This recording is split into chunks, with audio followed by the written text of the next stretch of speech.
Hafatra eo tongotrao.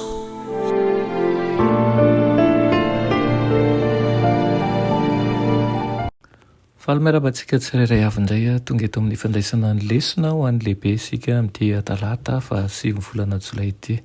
Misaotra an'Andriamanitra isika fa mbola nomeny ny famindram-pony hatrany ary nomeny an'izao fotoana izao fa antsika mandalina bebe kokoa ny fahamarinana. Alohan'ny dirantsika ny amin'ny lesona an'io dia vavakisika. Ianay tsara indrisyn-danitra mbola velom-pisaorana sy fidim-pelom-piderana anao izay fa mbola nomenao an'izao fotoana izao indray fany mandinika ny teninao. Ngataka aminao izay mba hanazava ny teninao araka ny sitraponao aminay anenao ka tonga anay atoky anao bebe kokoa sy tsy hatahotra ihany koa indrindra ny fandraisana ny fahasoavana sy ny famindram-po avy aminao. Tonoina sy angatana aminaran'i Jesosy. Amen. Lohateny lesonantsika androany dia manao hoe asa fanompoana bebe kokoa amin'ny sabata. Taorian'ilay fanompoam-pivavahana mahagaga atao amin'ny sinagoga dia nitokana niaraka tamin'ny mpianany vitsivitsy Jesosy, Petera, dia Andrea, dia Jakoba ary Jaona. Akany an-tranon'i Petera mba handany an'ireo ora sisa ny sabata amin'ny fiaraha-misakafo sy ny fiarahana amin'ireo sakaizany.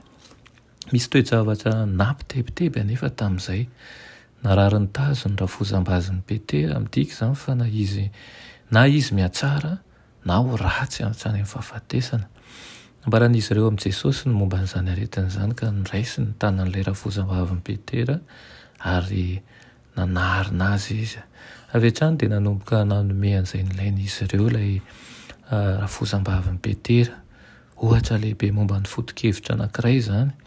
Ireo izay novonjen'i Jesosy sy ny sitraniny dia hiasa ho an'ny hafa ho setrin'izany. Manerana ny filazantsara marika, matetika Jesosy no manasitrana amin'ny alalan'ny fikasihana an'ilay marary. Na dia misy fotoana aza tsy niresahana ny amin'izany fikasahana izany. Tsy izay no namarana ny asa fanompoan'i Jesosy tamin'io andro io.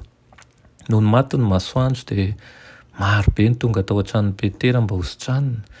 Tsy salasalana fa ny fahitana ny zava-nitranga tao amin'ny sinagoga tamin'io andro io no anton'izany, na ihany koa ny fandrinesana momba n'izany. Ny tsy filazan'ny mpanoratra tamin'ny mpamaky ny antony ny andrasan'ny olona noho ny sabata izay tsy mbola ny farana dia manondry ny fiheverany fa efa mahafantatra momba ny sabata ireo mpamaky azy. Mifandraika amin'ny mahampitanjana ny sabata ny mpamaky azy zany fomba fanoratry marika izany. Nambaran'ny marika fa tafangona teo anoloanan'ny varavarana avokoa ny ray tanàna tamin'io arivo io. Azinoina fa nila fotoana naharitraritra Jesosy mba hanampiana an'ireo olona rehetra tonga teo. Ny famoivoy tao aminy isan'ora ireo tsy misy malala mantsy raha mbola eo ihany ilay mpanasitrana ny ampitso. Tsy mbola nahita toe-javatra toy izany mihitsy tao Kapernaona tsy hatray ny olona. Feno hiram-pandresena sy antsoantso-pahafahana ny habakabaka. Ravoravo ny mpamonjy noho ny fifaliana na fafy ny manodidina azy. Raha nahita maso ny fahorian'ireo izay nanatona azy izy dia honena ny fony. Ary naharavo azy ny nazahoany namerina ny fahasalamana sy ny fahasambarana ho azy ireo.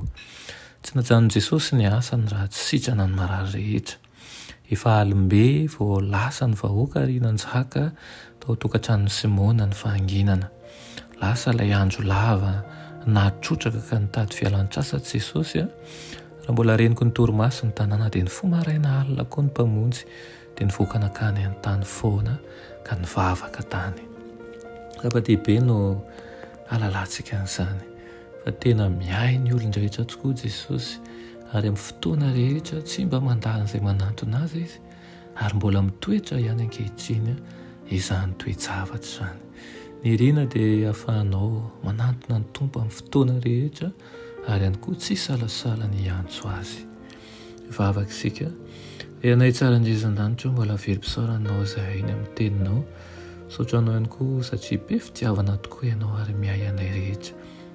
Nataka aminao izay mba hanana fifandraisana ety aminao ary hanana fanandramana vaovao ihany koa ary goavana izay mbola tsy hitanay ao amin'ny fiainanay. Afantaranay fa Andriamanitra tokoa ianao. Amen.